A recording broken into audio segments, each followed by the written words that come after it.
नमस्कार दोस्तों, अद्वितीय ज्ञान चैनल की डेली करंट अफेयर सीरीज में आपका स्वागत है। दोस्तों, आज हम 28 फरवरी 2023 की देश और विदेश से संबंधित महत्वपूर्ण घटनाओं के बारे में पढ़ेंगे। दोस्तों, डेली करंट अफेयर्स की यह सीरीज प्रमुख प्रतियोगी परीक्षाओं को ध्यान में रखते हुए तैयार की जाती है। दोस्तों, इस करंट अफेयर सीरीज को पढ़ने के लिए वीडियो में अंत तक बने रहिए। यहाँ पर हम विभिन्न मुद्दों पर विभिन्न क्वेश्चनों के बारे में पढ़ेंगे। आइए देखते हैं इस सीरीज का पहला क्वेश्चन। इस सीरीज का पहला प्रश्न है, उबर ने 500 ईवीज को प्लेटफार्म पर लाने के लिए हाल ही में किसके साथ समझौता किया है? इसका उत्तर है टाटा मोटर्स। दोस्तों, उबर एक ऑनलाइन कार बुकिंग कंपनी है जिससे हम ऑनलाइन कार की बुकिंग कर सकते हैं। उसने हाल ही में टाटा मोटर्स के साथ एक समझौता किया है जिसमें वह 500 इलेक्ट्रिक व्हीकल्स को प्लेटफार्म पर लाने की तैयारी कर रहा है। इसी सीरीज में दूसरा क्वेश्चन है, हाल ही में Hollywood critics association film awards में बेस्ट इंटरनेशनल फिल्म का पुरस्कार किसने जीता? इसका उत्तर है RRR। फिर से एक बार देखते हैं, हाल ही में Hollywood critics association film award में बेस्ट इंटरनेशनल फिल्म का पुरस्कार किसने जीता? इसका उत्तर है RRR। दोस्तों, यह RR फिल्म एस राजामौली द्वारा निर्देशित है और इसके मुख्य कलाकार जूनियर NTR और रामचरण तेजा हैं। हाल ही में इस फिल्म ने गोल्डन ग्लोब का अवार्ड भी जीता था अपने गाने नाटू नाटू के लिए। इसके बाद तीसरा क्वेश्चन है, हाल ही में किसने एंटरप्रेन्योर ऑफ द ईयर 2022 का खिताब जीता है? इसका उत्तर होगा सज्जन जिंदल। सज्जन जिंदल ने एंटरप्रेन्योर ऑफ द ईयर 2022 का खिताब जीता है। तीसरा क्वेश्चन है, कौन सा मेट्रो पहला वर्चुअल शॉपिंग ऐप हाल ही में लॉन्च करने जा रहा है? इसका उत्तर है दिल्ली मेट्रो। दिल्ली मेट्रो हाल ही में वर्चुअल शॉपिंग ऐप लॉन्च करने जा रहा है।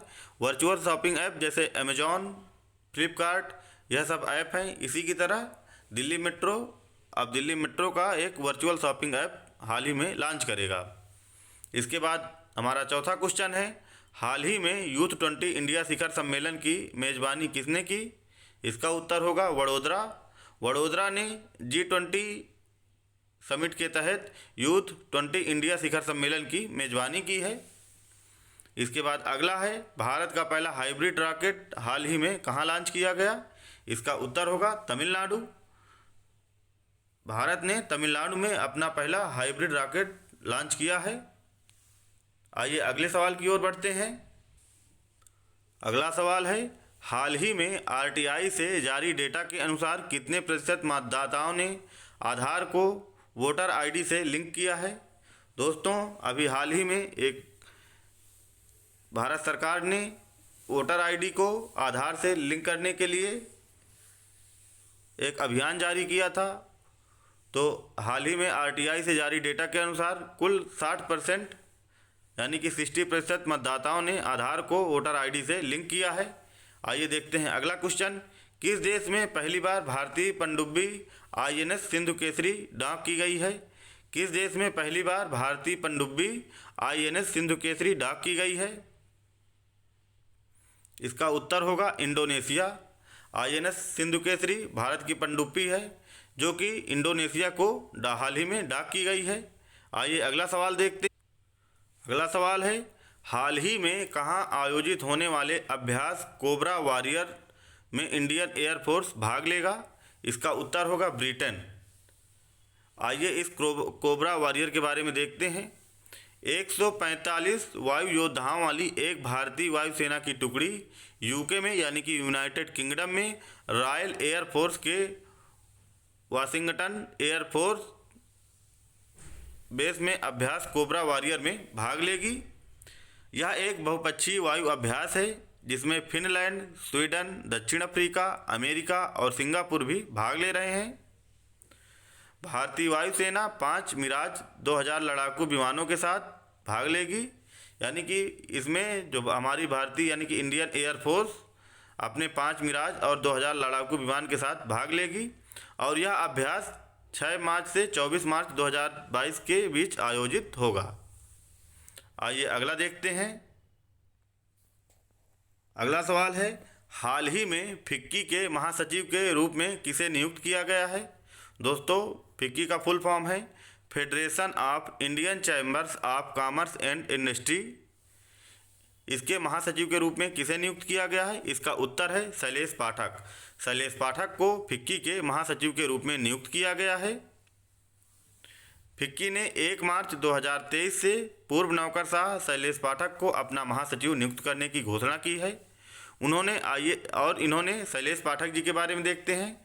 यह IAS अधिकारी के रूप में सरकार के साथ काम कर चुके हैं और फिक्की ने यह भी घोषणा की कि महानिदेशक अरुण चावला, जो कि वर्तमान में महानिदेशक हैं, अरुण चावला 30 जून 2023 को सेवानिवृत्त होंगे और उसके बाद एक सलाहकार की भूमिका संभालेंगे। आइए फिक्की के बारे में जानते हैं। फिक्की क्या है?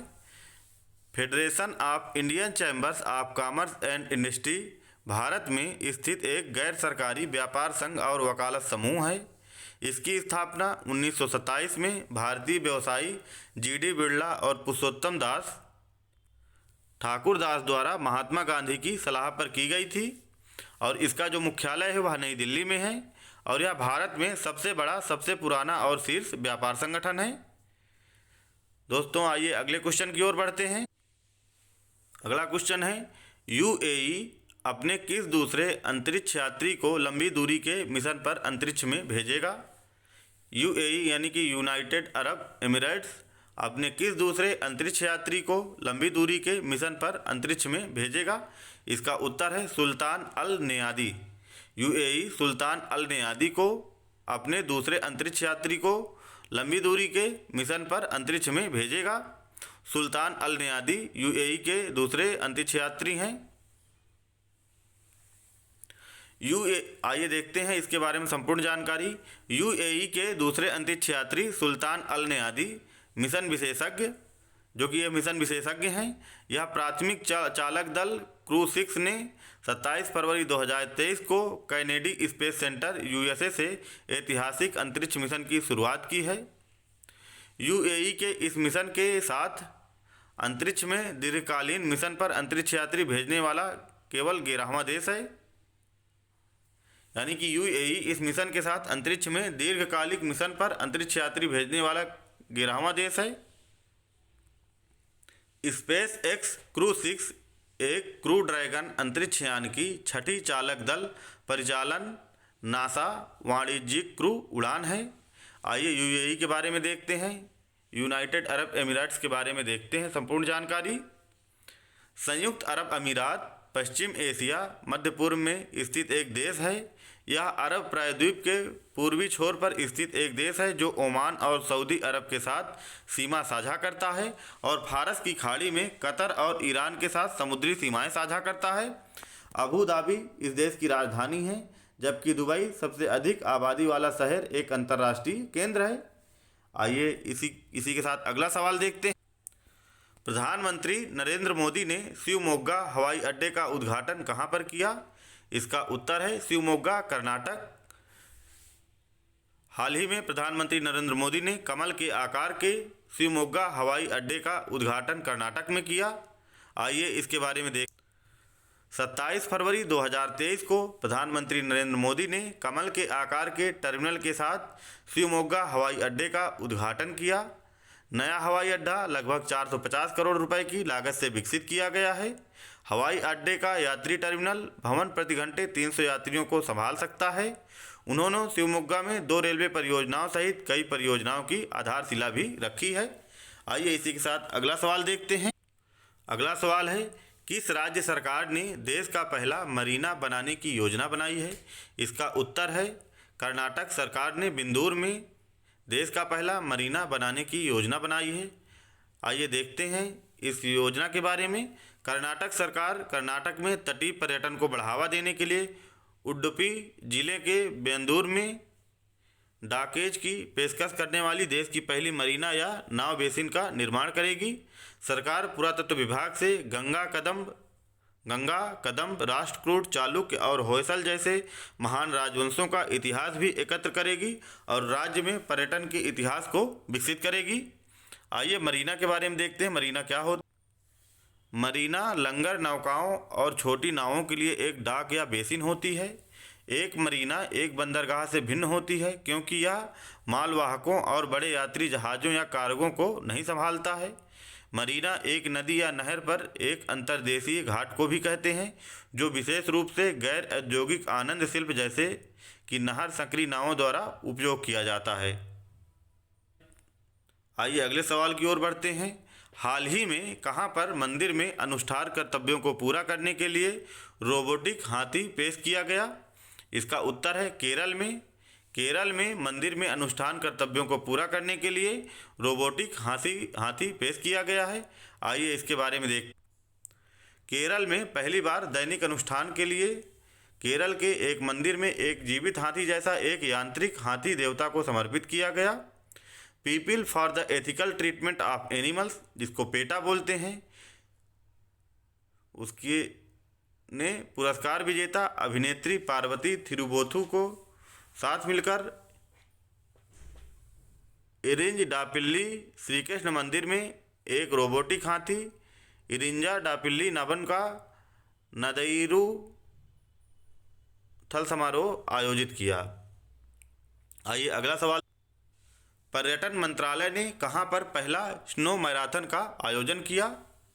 इसका उत्तर होगा जम्मू। जम्मू में पर्यटन मंत्रालय ने पहली स्नो मैराथन का आयोजन किया। आइए इस मैराथन के बारे में देखते हैं। रियल स्पोर्ट्स इंडिया के सहयोग से पर्यटन मंत्रालय ने 26 फरवरी 2023 को जम्मू के भद्रवाह में पहली स्नो मैराथन का आयोजन किया। मैराथन में देश भर से 130 से अधिक धावकों ने भाग लिया। मैराथन गुलदंडा से शुरू हुई और प्रतिभागियों के पास 5 किलोमीटर, 10 किलोमीटर और 25 किलोमीटर दौड़ने का विकल्प था। आइए अगला सवाल देखते हैं। बायो एशिया शिखर सम्मेलन 2023 का 20वां संस्करण कहाँ पर संपन्न हुआ? अगला सवाल है, बायो एशिया शिखर सम्मेलन 2023 का 20वां संस्करण कहाँ पर संपन्न हुआ? इसका उत्तर है हैदराबाद में संपन्न हुआ। बायो एशिया शिखर सम्मेलन 2023 का 20वां संस्करण हैदराबाद में संपन्न हुआ। आइए इस शिखर सम्मेलन के बारे में देखते हैं। एशिया के सबसे बड़े लाइफ साइंसेज और health care convention bio Asia का 20वां संस्करण 26 फरवरी 2023 को हैदराबाद में संपन्न हुआ। शिखर सम्मेलन 2023 का उद्घाटन 24 फरवरी 2023 को केटी रामाराव, उद्योग और वाणिज्य और आईटी मंत्री तेलंगाना सरकार द्वारा किया गया। यानी कि इसका उद्घाटन 24 फरवरी 2023 को तेलंगाना के उद्योग और वाणिज्य और आईटी मंत्री केटी रामाराव ने किया। 2023 के आयोजन की जो थीम थी वह थी advancing for one shaping the next generation. 2023 के आयोजन की थीम थी advancing for one shaping the next generation of humanised health care. इसके बाद अगला सवाल है, हाल ही में विश्व एनजीओ दिवस कब मनाया गया? अगला सवाल है, हाल ही में विश्व एनजीओ दिवस कब मनाया गया? इसका उत्तर है 27 फरवरी। 27 फरवरी को विश्व एनजीओ दिवस मनाया गया। एनजीओ मतलब नॉन गवर्नमेंट ऑर्गेनाइजेशन। विश्व एनजीओ दिवस हर साल 27 फरवरी को मनाया जाता है। इसका उद्देश्य लोगों को गैर सरकारी संगठनों यानी एनजीओ के भीतर अधिक सक्रिय रूप से शामिल होने के लिए प्रेरित करना है और गैर सरकारी संगठनों के बीच अधिक सहजीवन को प्रोत्साहित करना है। इसे पहली बार 2011 में together we make a difference theme के तहत मनाया गया। इस वर्ष की थीम थी the role and influence of NGO in advancing human rights. इस वर्ष 2023 की थीम थी the role and influence of NGO in advancing human rights. आइए अगला। अंकित गुलिया ने इब्राहिम मुस्तफ़ा रैंकिंग सीरीज 2023 में कौन सा पदक जीता है? अगला सवाल है, अंकित गुलिया ने इब्राहिम मुस्तफ़ा रैंकिंग सीरीज 2023 में कौन सा पदक जीता है? इसका उत्तर होगा कांस्य। अंकित गुलिया ने इब्राहिम मुस्तफ़ा रैंकिंग सीरीज 2023 में कांस्य पदक जीता है। आइए इस सीरीज के बारे में देखते हैं। भारतीय ग्रीको रोमन पहलवान अंकित गुलिया ने 26 फरवरी 2023 को मिस्र के अलेक्जेंड्रिया में इब्राहिम मुस्तफ़ा ट्रॉफी में कांस्य पदक जीता है। रैंकिंग श्रृंखला में पुरुषों के 72 किलोग्राम वर्ग में कांस्य पदक जीता है। ईरान के मोहम्मद रेजा अब्दुल हामिद गिरेई के चोटिल होने के कारण कांस्य पदक मैच से हटने के बाद उन्होंने पदक जीता।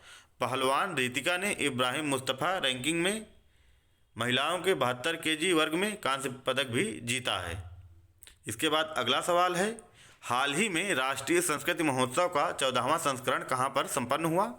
इसका उत्तर है बीकानेर। राजस्थान के बीकानेर में राष्ट्रीय संस्कृति महोत्सव का 14वां संस्करण संपन्न हुआ। आइए इस महोत्सव के बारे में देखते हैं। 25 फरवरी 2023 को राजस्थान के बीकानेर में 14वां राष्ट्रीय संस्कृति महोत्सव शुरू हुआ। यह केंद्रीय संस्कृति मंत्रालय द्वारा आयोजित किया जाता है। इसका उद्घाटन शोभा यात्रा के साथ किया गया था, जिसमें देश के विभिन्न राज्यों के कलाकारों ने पारंपरिक परिधानों में भाग लिया था। आयोजन के दौरान राजस्थान के राज्यपाल कलराज मिश्रा और केंद्रीय संस्कृति राज्य मंत्री अर्जुन राम मेघवाल ने शिल्प मेले का उद्घाटन किया। इसी पे अगला, महिला 20 की मेज़बानी कौन करेगा? अगला सवाल है, महिला 20 की मेज़बानी कौन करेगा? इसका उत्तर होगा छत्रपति संभाजीनगर। महिला 20 की मेज़बानी छत्रपति संभाजीनगर करेगा। आइए इसके बारे में देखते हैं। भारत की G20 अध्यक्षता के तहत W20 यानी कि महिला 20 की पहली बैठक 27 से 28 फरवरी 2023 को संभाजीनगर महाराष्ट्र में आयोजित की जाएगी। बैठक की theme pursuit of gender equality, equity and dignity for women lead development है। बैठक की theme pursuit of gender equality, equity and dignity for women lead development है। और W20 G20 के तहत एक आधिकारिक जुड़ाव समूह है, जिसे 2015 में तुर्की की अध्यक्षता के दौरान स्थापित किया गया था। अगला क्वेश्चन है, केंद्रीय मंत्री जितेंद्र सिंह ने कहाँ अंतर्राष्ट्रीय बायोटेक कॉन्क्लेव का उद्घाटन किया है? केंद्रीय मंत्री जितेंद्र सिंह ने कहाँ अंतर्राष्ट्रीय बायोटेक कॉन्क्लेव का उद्घाटन किया है? इसका उत्तर होगा मणिपुर, इम्फाल। मणिपुर के इम्फाल में केंद्रीय मंत्री जितेंद्र सिंह ने अंतर्राष्ट्रीय बायोटेक कॉन्क्लेव का उद्घाटन किया है। आइए इस कॉन्क्लेव के बारे में देखते हैं। डॉक्टर जितेंद्र सिंह ने 25 फरवरी 2023 को इम्फाल, मणिपुर में अंतर्राष्ट्रीय बायोटेक कॉन्क्लेव का उद्घाटन किया। यह इंटरनेशनल सोसाइटी फॉर एथनोफार्माकोलॉजी की 22वीं कांग्रेस और सोसाइटी फॉर एथनोफार्माकोलॉजी की 10वीं कांग्रेस के साथ आयोजित किया गया था। और इस वर्ष की जो थीम थी रीइमेजिन एथनोफार्माकोलॉजी। इस वर्ष की जो थीम थी reimagining ethnopharmacology, globalization of traditional medicine. इस वर्ष इस कॉन्क्लेव की जो थीम थी reimagine ethnopharmacology, globalization of traditional medicine. इसके बाद देखते हैं अगला सवाल। अगला और अंतिम सवाल है, 27 फरवरी 2023 को किसकी पुण्यतिथि मनाई गई? 27 फरवरी 2023 को चंद्रशेखर आज़ाद, हमारे स्वतंत्रता सेनानी श्री चंद्रशेखर आज़ाद की पुण्यतिथि मनाई गई। दोस्तों, इसी के साथ डेली करंट अफेयर्स की यह सीरीज समाप्त होती है। फिर मिलते हैं एक नए वीडियो के साथ। तब तक के लिए नमस्कार, धन्यवाद।